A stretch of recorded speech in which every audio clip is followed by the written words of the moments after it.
What's good, gentlemen? Welcome back to Fix Collab Behind the Scene. I'm your host, Fitri, back with another episode 11, if I'm not mistaken. So, if you're first time here, welcome, welcome, welcome. This is a daily stream during my tea break to bring you guys what's the latest currently in the technology industry, to share with you guys some of the experiences that I learned along the way building Fix Collab. So, just to give a perspective, Fix Collab is a software development house based here in Kuala Lumpur, and we specialize in web and app development. We also do websites here and there, and this is a show for you guys. So, if this is your first time, welcome. And today's episode, I am going to share with you red flags. So what do I mean by red flags? So these are signs that you need to be careful of, signs that you need to watch out. The moment you see these signs in a potential client, my advice to you guys, run as far as you can. But these are all going to be from my past experiences. Obviously, whatever I say today may be true, may or may not be true. And yeah, enjoy, guys. But before we get into the show, I usually it's me accompanied with my colleague Leroy, but Leroy is busy preparing for a proposal, and it's just gonna be me. So yeah.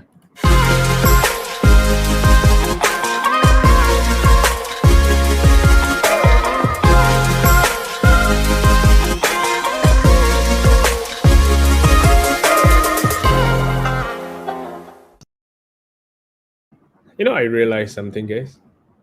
I just realized that the music in the intro started off fast and then it slows down and then it went fast again. Not sure whether it's just me or you guys noticed that. Anyhow, right. So when I want to talk about red flags, guys. So I've been in this industry. I started off as a freelancer building websites way back in 2016. So that was about 5 years ago.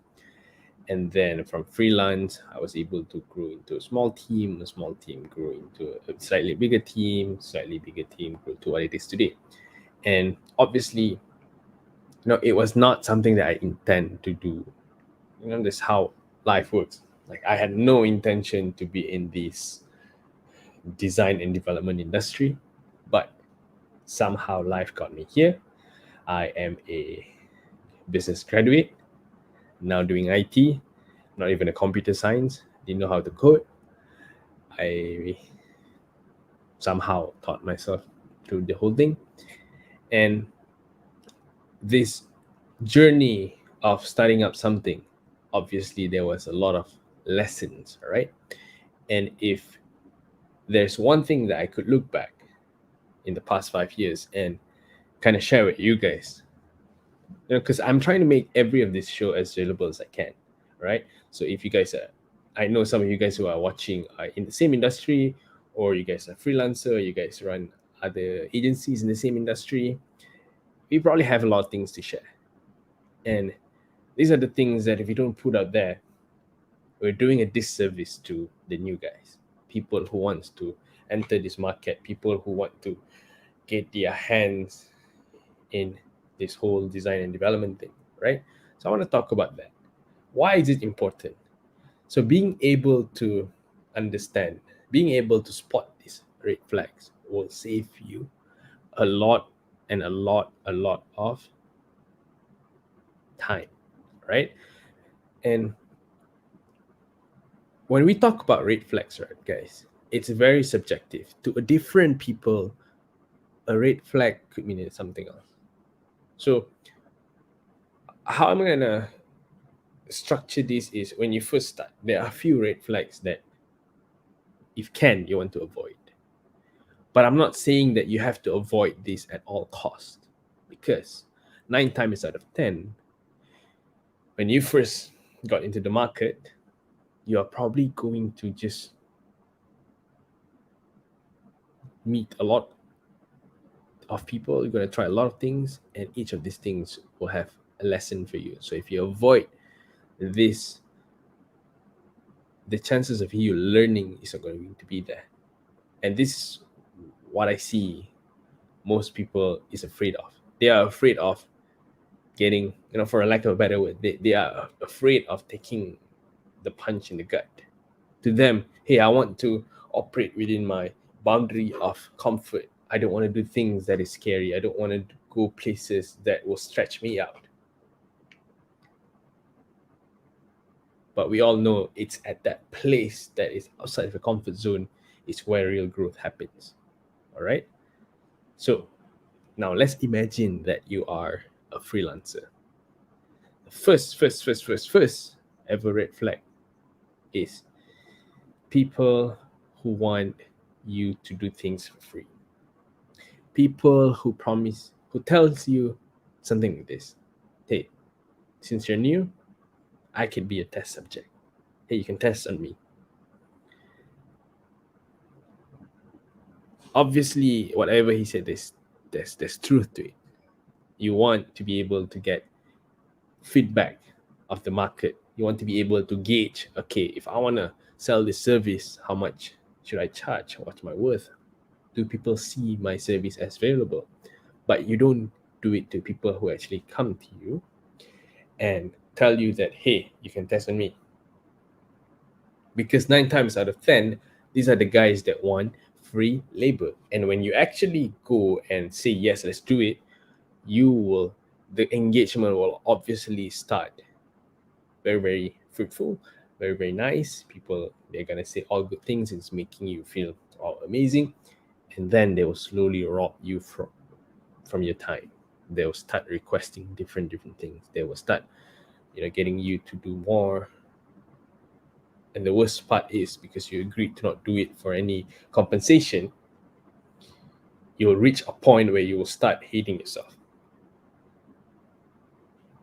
And let's face it, a lot of times when we first start in business, 9 times out of 10, the biggest enemy is ourselves. We most likely will not have the gut to tell the other person, hey, I can no longer work with you. I cannot work with you anymore. The reason why I tell you guys this is because this is something that I struggled with when I started this business.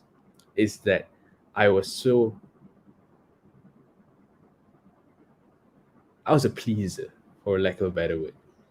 I want to get all sort of clients and I want to please them as much as I can, because I'm a new in business. I gotta do my best. So I end up attracting a lot of people that took advantage of me. And a lot of these people exhibit this sign like, hey, you're new, right? Let me be your test subject. So that's major. Number one, red flag that you have to be aware of. Okay? So if you're a freelancer. Now, second, let's say that you have found somebody and then you agree to work with them, right? So these red flags not only happens before you do the engagement. Somehow, once you some people, when you go on a date, you meet someone, whatever you see is probably not the real thing. Like, people put their best friend with the hope to impress the other person. So the same is when you go meet client for the first time, right? You might be impressed by the achievements they've done, the story that they tell you, the life lessons that they've learned. But as you go, you start realizing that, hey, there are actually something about this person that I don't quite like, right? So another red flag that you have to watch out is when people tell you that, hey, you work with me, I'll bring you to places. Hey, you do this job well, I'll refer you more people. Because some of you guys who are hearing this may think that, hey, what's wrong with that dude? In fact, that's what I want to hear. Someone who promised me things that if I do well, he will bring me to places. But 9 times out of 10, the person who's saying that is just saying it because he wants you to bow down to them. He wants you to give your all to them. And in my case, those people actually never did that. In fact, people who didn't expect anything and then we deliver and then they realize there's value in that service starts to become our evangelists. They start talking to other people about us, but not these people who early on promise these kind of things. Hey, you're a new guy, right? I can be a test subject. Secondly, another red flag would be, hey, you do this well, I'll bring you to places. So if you're a freelancer, if you're new to this whole industry, huge thing that you should be aware of there, because a lot of people will promise that before you even deliver, he's already promising the world to you that, hey, you go with me, I will open doors for you. Typically, the people who actually do that, they won't actually say it out. So that is red flag number 2. Okay.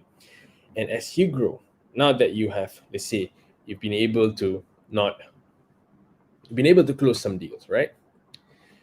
And another red flag that you have to be very careful of is people who does not respect your time. When I first started off, obviously my time was dedicated to for everybody who wants to be part of my business, who everybody who wants to work with me. I dedicate my whole time for them. Little did I know that when you dedicate your time, well, let's just put it this way, guys. Your time is the most precious thing you could ever have. It's something that you cannot turn back to. You can get money, but there's a saying that money can never buy time.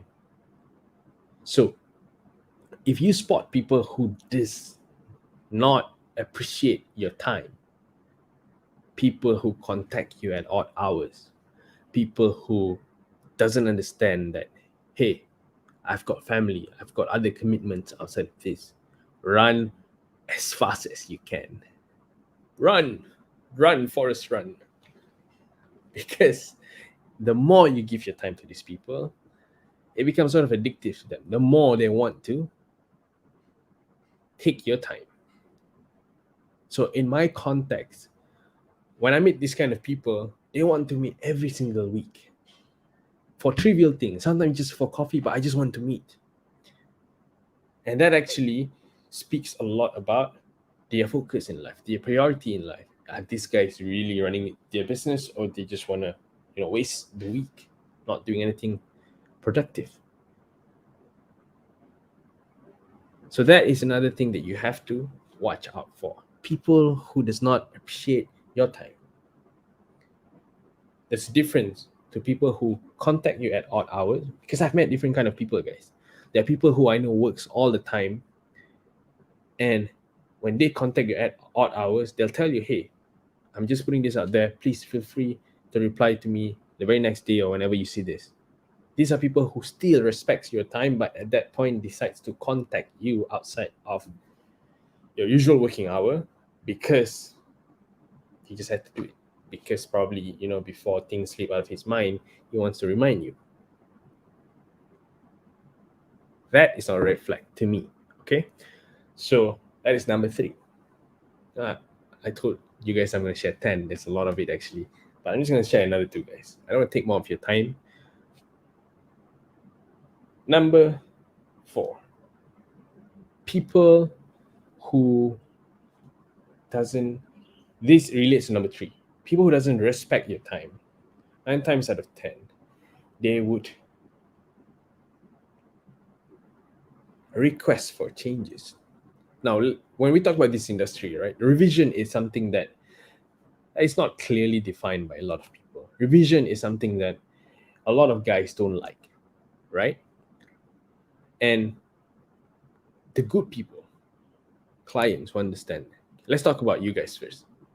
The agencies, if you guys run agencies, you guys have to set the clear boundary when it comes to, okay, what do I consider as revisions and what do I consider as non-revisions?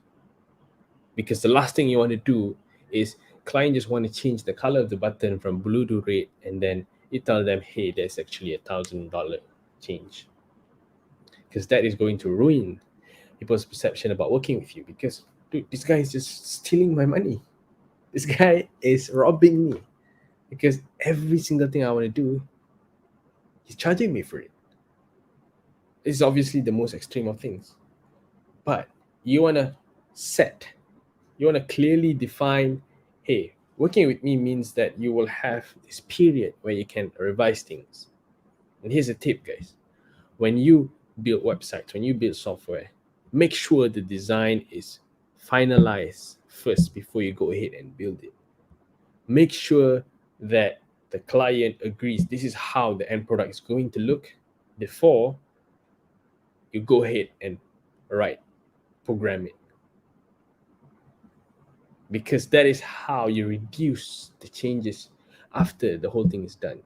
You want to make sure that, hey, if the plan is not approved, if not finalized, we're not going to proceed. So if you take your time on the finalization of the plan, we're not going to build. So it's going to be delayed. So now, if they have that perfectionist mindset, because let's face it, guys, a lot of people when they first start, especially solopreneurs, right?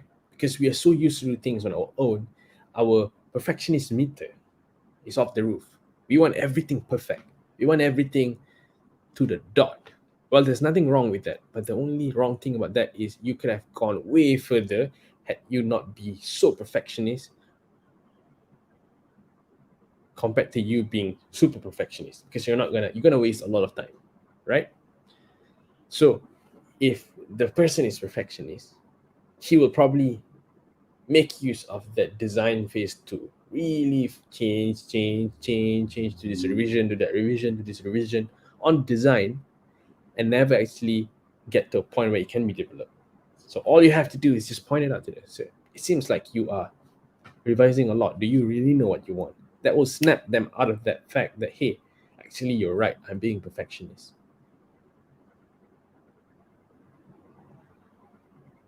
So you want to be able to structure your operation in such that, hey, if I create this, if I design, if I were to build a piece of software for you, I have to make sure that it's structured in such that we will get to the design to be finalized, only then we go ahead and build it. Because without that, it's not going to be a good engagement for me. So red flag number 4 is people who are perfectionists.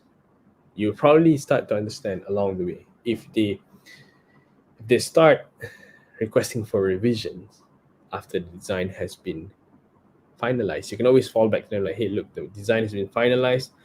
Any changes will be considered as a CR, change request. So that is number 4. Okay. And last but not least is people who don't pay you on time. And I find that, a lot of times this is a reflection of the person that we are currently projecting to the world. What's the funny thing about running business is a lot of times people who you attract is a reflection of yourself. It's funny how when I first start, I tend to attract a lot of toxic clients. And then it's funny because these guys are here to teach me a lesson, to make me stand up for something that I know deep down I should be doing, but I'm not doing because I'm afraid, because I just don't have the gut. But finally, when I do it, you realize that, hey, wow, it's no big deal actually. I could just move on and find people who doesn't show this personality. So last red flag that you have to be aware of, people who don't pay you on time. A reason why is a lot of time because when you treat these guys, right? When you take in these guys, you will eventually internalize that. You will start delaying things as well. You will start not paying your people on time as well. So those are 8 guys. 5 red flags that you have to be aware of. Obviously, there are more to it. We could go through tons of red flags, And I'm pretty sure what's red flag for me might be not red flag for you. It differs to everybody. Some people love to operate beyond their comfort zone. Some people have the guts to kick, the punch in the stomach. Some people don't. At the end of the day, you have to go through it for you to be able to get a gist of, okay, what can I tolerate? What can I not tolerate? So yeah, guys, that is it for today. We just 20 minutes just before 5. I hope you guys learned a thing or two from here. If you have a suggestion, if you have topics that you want us to cover, if you want us to talk about what's trending, you can let us know. Right now it's more on this sharing mode, and once we get people in, once we get more guests in, we're going to talk about what's going on with the world, what's our thoughts around it. And yeah, guys, if you like this show, please like, subscribe, share, and tag your people. It means a lot to us. If you don't see value, the world is fair. Please don't share it. And yeah, if you want to read more about what we do, go to www.fixcollab.com. Thanks to you guys who are watching from YouTube. You guys are watching from Facebook. You guys are watching from LinkedIn. If you're wondering what is this cool piece of software that I'm using, it's called StreamYard. It allows me to stream to all these places from one shot, and then it will just store there. I find this tool to be very valuable. If you want to know, yesterday we covered about tools that I find valuable that I use on almost a daily basis. And yeah, guys, that is it for me today. I'll see you guys again. Till next time. Bye bye.